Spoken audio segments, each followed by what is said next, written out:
bit of a front line for this comp, and you have extra knock-up. No rooting this time. No rooting, yeah. I don't know. I think that messes with their synergy, you know, their vibe.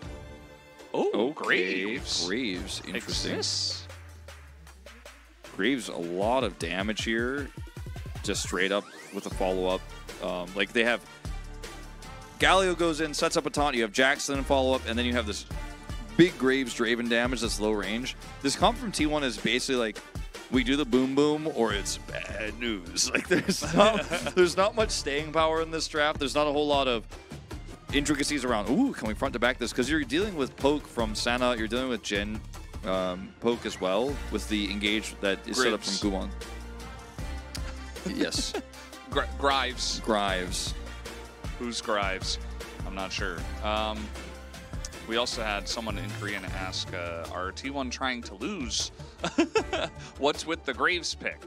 Well, I actually think it's... Graves has been on the rise, Wolf. I think it's pretty good in this composition, but it does limit some of your early ganking power in this comp. If this goes to Soul Point here, and it's a very valuable Soul, Hanwha Life Esports are going to feel really bad. We don't know if that's going to be the case yet. Is Chain CC. You root him. Yeah, we don't know. No Maokai, rip. Isn't this the same Drake sequence that we got from Game 1? Where it was like Cloud into Hextech, and then we got, what was it, Infernal? Yeah, it was Infernal. I think you're right. It was definitely Hextech second. Yeah, it was Hextech second for sure. 70% get some gold for the jungler, as it didn't look like Bay was close enough. They're just going to gank top. That's the play. Yeah, not a fan of this one. I'm going to say Elriz on this one, Wolf. But let's see if they can get the kill. Nope. Oh, flash on in should secure it, although we probably should have given that one to Duro, as he is the real carry of this game. The classy Heimer build, you know, the one where you sip tea and go, very nice build. I'll enjoy a build like this every now and then with the heal deny Oblivion Orb. Very nice. Pinky out. Pinky's up build for sure. Pinky's up, Pinky's out. All right, well, they're just going to take the Rift Herald, and Hanwha Life, a really good response. This is kind of like what T1 in LCK does, which is like, okay, well, we can't really fight this. We know this. We know our win condition. So we're just not going to fight it. We're going to try to get a win elsewhere on the map. Now, it was in the mid turret, not the bottom turret, so they didn't really get that much value out of it. It was just a little bit of a push. It's funny that, you know, Rooster is getting a lot of these fights started. You know, they don't have the Gnar for the huge follow-up, but they have Rooster for the big startup with his Q3, right? Here we go. Yeah, he's looking for it now. He's going to push forward, and he's getting pretty low, though, as he was left all alone, kind of zoning away the rest of them. Was T1, and that is going to be just the kill onto Cassante. T1 winning a big team fight here in mid. Soul Point going to them. All right, nothing happened. Yeah, Jax isn't quite ready, but he's almost there as they get on top of Roamer, and he's like, yeah, cool story, bro, I'm Rise with a Rod at Seraph. Not sure about that, but Guwon is going to go down, and a pretty low mid laner as well, and it looks like we got the cash in. Cashing it in. Hover at the bottom of your screen, what we got? Hold on, I've got my spyglass out. Looking through my kaleidoscope. Ooh, Infinity IE. Third item IE. Yep. I think if you're building Zonius here, the game is lost because you need damage on this Rise. And if you're hoping that you're going to just live through the Draven damage, I think you're mistaken. Speaking of mistaking. Ooh, Ingo Stahl. That was not the play, my good sir. That was not the play. Bay? Big taunt, though. And, oh, man, Smash isn't getting in there, though. He's not able to get in range. And, you know, this is where Hanwha Life Esports will have an opportunity. They do get it, and they're going to have the faster group up on this Drake, but should they even be looking for it? This is a greedy situation. Greedy situation. Okay, we'll see how it goes. This Paris is in a lot of trouble as over the wall he goes, and Duro is just stacking it up. We'll see how it goes eventually as Roamer, he is back. He has teleported in. He is at full health. T1. Not sure about this one. Okay, yeah, they're going to get on this fight. To the Galio. The Draven finally beginning to do some damage, but he's only hitting the Cassante, and now Dog, it's a massive counter-strike. And that might just be able to push them back, but the Jhin has opened up. Bay not too tanky, and that's going to be Dog going down. And the follow-up damage and the range advantage is really beginning to show, Wolf. The comp looks really good when they are outnumbered. guys. Do you read? Do you copy? HLE, do you copy? So the Baron can't move, and he doesn't have a lot of range, so all you got to do is stand next to the Baron, and they're going to kill it in like 10 seconds. Okay, here we go, here we go. Any steal opportunities? Nope. Rooster, big knockup though. He's going to try to win this fight for his team. Down goes the Draven, and down should go the Graves. The 2 low-range 80 carries. No more damage. Gonna get taken out. Yep, there goes the damage. Down goes the Heimer too, who's actually the biggest damage on this team.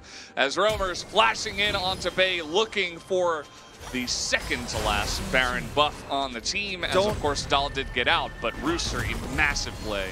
It's got that little arm guard in there. It's got a little codex. Chat's not liking the Void Staff on the Galio. Uh-oh, Roamer! Uh-oh! Okay, he's got Sonya's stasis. stopwatch. Stasis Too is broken. good. Yeah. I don't even know if he needed to commit that ult. Imagine if he didn't have a stopwatch. Probably still would have won. Senna pretty strong, as it turns out. Just able to provide some utility from downrange. They actually get Roamer to position. Anymore. They Dahl actually died. Oh, true. You're right. Just the timer was left just to show the Baron penalty kill that they're playing right now. That's rude. Yeah, that's true. I mean, I think they could just end here if they get a single pick. So T1. HLE Esports gonna back. Not a big fan of it, but I think this game is kind of so off the rails that it might not matter. This T1 get one more team fight here, one more Counter-Strike flash from Dahl. Yeah, that's the end of Graves, as the Kali ultimate will get off, but unfortunately Guan tanky enough, although he went a bit too deep. He does have the GA, and Dahl is down alongside of the Graves here as, wow, HLE are going way too deep. Are they even allowed to do this? Is this legal, Wolf? Yes! I don't know. I just checked the rulebook. It's okay. Smash is alive, like, they just going face first into super fed carries. Might Doesn't not matter though, Doesn't matter. Can he catch Bay? Can he catch Bay? Can Bay catch him? He's going to catch Bay, that's for sure. The question is, can he get out? And yeah, that's probably going to be the end just because it is a 4v3 now, and HLE Esports do have the confidence to push this one in. They do. Ah, no, I'm just kidding. Roamer has death cap and probably Just could just turn around. Maybe, I think they do not have the confidence, which is a bit concerning, but that's okay. They played this game up pretty well. Yeah. Okay, they're going to go for the Baron flip. Doesn't look like it's going too well. They're trying to go into the Cassante. They do not have enough damage to kill Cassante. He is still above half health. Cassante is still above. Okay, he's below half health as he is still tanking up for the team. As Gen is just at a shooting gallery. There's just no front line for this T1 team. They are too far behind now. They go for the desperate Baron play. It was, you know, what else are they going to do at this point? But yeah, that might just do it. The flash. Dahl is going to get Senna to death. G. Wow. HLE Esports will be able to push into the mid lane and end this game. We actually saw a 2-0 here from HLE. The game looked like it was in a bad place. There was not enough of a lead. One miracle fight. Yeah, and unfortunately, Wolf, this does kill the 9-game day dream. But it is a huge win for HLE Esports. The 2-0 over T1 with a very cool composition that T1 could just not understand. 2 upsets back-to-back here. KT Rolster winning against D+, and now HLE taking an upset win here over T1's Challengers team. We're seeing some big movement in the standings. These are some of the toughest matches you're going to play in the first round robin. And going into the second round robin in a few weeks, you're feeling really good about how you've ended some of your toughest opponents, right? Because now you have easier ones before that second round robin starts. And T1 understandably looking a little bit disappointed with this loss because you had a nice lead. You had those Drakes stacked up. The Senna wasn't getting too much value. It looked like this comp wasn't going to work without the Maokai, but Forrest really overextending in some of those critical moments. A lot of gold given over suddenly to this Rise, and he does 30,000 damage in this game. You have to get in range of the Rise, and the Rise was super overfed. So there was, you know, the one team fight that went T1's way, and then HLE got one team fight in their favor after that. All right. 4,407 CC score? They are just trolling us now. That cannot be real. That is a troll, okay? We are just getting trolled. You got us, okay? Like, hold on a second. Hold on a minute. Hold on.